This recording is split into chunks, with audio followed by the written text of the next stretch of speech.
Hey everyone, and welcome. Today, we are getting into a really fascinating legal battle that stretched on for years.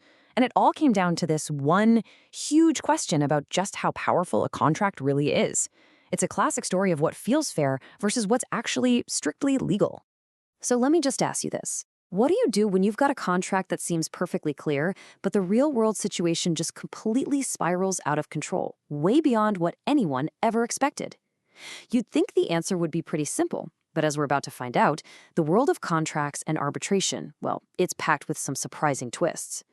Okay, so our story kicks off with two main players. You've got this prestigious museum, and on the other side, a really talented team of architects. They're all set to get started on a massive project together. Let's hop in a time machine back to 1991. The Salar Jung Museum hires a firm called Design Team Consultants for a big development project. Now, the deal itself seems incredibly simple. The consultants do their architectural magic, and in return, they get paid a fee. The fee is 4% of the project cost. Easy, right? It's all written down, signed, sealed, and delivered. I mean, what could possibly go wrong? Well, as the project started moving from the blueprint phase into actual reality, a huge problem began to surface, and it's one that would push that simple little agreement right to its breaking point. Right, so the scope of the work just kept growing and growing, and as it grew, so did the price tag. The total cost of the project just skyrocketed, blowing way past the numbers that everyone had in mind at the very beginning. And that, right there, is where things started to get really tense. And here we are, at the very heart of the conflict. It all boiled down to the meaning of two little words: project cost. On one side, you have the museum. They're arguing that project cost means the initial estimate they all agreed to at the start. But the consultants, they're saying, whoa, hold on a second. We did all this extra work on the expanded project, so project cost has to mean the final, much higher number. Two totally different takes on the exact same phrase. And look, this wasn't just some small disagreement over details. We're talking about a lot of money. The design team consultants believed they were owed an extra 12.86 lakhs. That's a pretty substantial chunk of change, and you can bet that neither side was about to back down.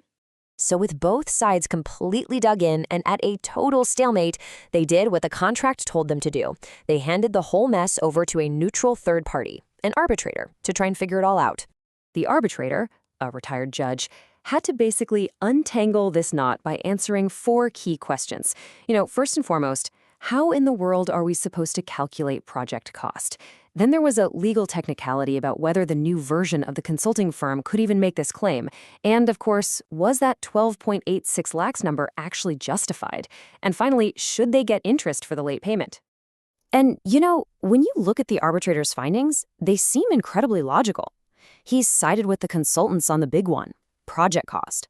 His reasoning? The contract never actually said the fee was limited to that initial estimate. He went right down the list, one by one, checked all the boxes in favor of the consultants, and even awarded them interest. It felt like a really fair, common-sense decision. So it looks like a slam dunk for the architects, doesn't it? The arbitrator applied pure logic and fairness, came up with a clear winner. The story's over. Case closed, right? Wrong. So wrong. The museum was having none of it.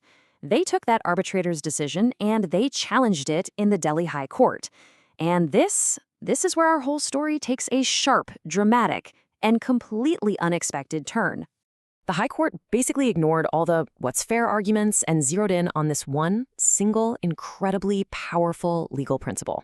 An arbitrator's job isn't to create a fair outcome. Their job is to enforce what the contract expressly says. And with that one principle as their guide, the court did something truly stunning.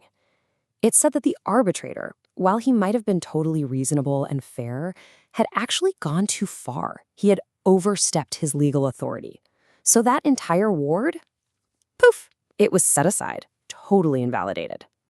Now, to really get our heads around why the court did this, we need to quickly talk about a legal concept called ratio decidendi. It's a fancy Latin phrase, but all it means is the reason for the decision. It's the core logic, the fundamental rule that the entire judgment is built on. And in this case, that reason was all about the limits of an arbitrator's power. So this all leads us to the crucial difference that was really at the heart of the court's decision. The line between simply interpreting a contract and completely rewriting one. And this really breaks it down perfectly. Think of it like this. Step 1, interpretation. That's a green light. An arbitrator is absolutely allowed to do that, to clear up any foggy language or figure out what a term means within the contract. But step 2, rewriting, that's a big red light. They are not allowed to add new things that the parties never agreed to in the first place. The court basically said the arbitrator crossed that line. He didn't just interpret the contract, he added a whole new idea to it, that the fee would grow with the costs, which was never, ever in the original deal. Okay, so you might be thinking, this is an interesting old case, but why should I care about it today? Well, because the lessons from this whole saga are incredibly important for anyone who ever has to sign a contract. So here are the big takeaways. First, an arbitrator is like a referee for the contract you already have. They're not there to write you a new, fair one. Second, even though it's hard to challenge an arbitrator's decision, you absolutely can if they go beyond their legal powers. And finally, maybe the biggest lesson of all, the contract is king. All that matters is what is written within its four corners. If it's not in there, an arbitrator can't just add it in later. You know, this whole story is just such a powerful reminder that what we think of as fair and what is actually legal can be two very different things. And it leaves us with one last pretty important question to think about. How solid is the contract you last signed?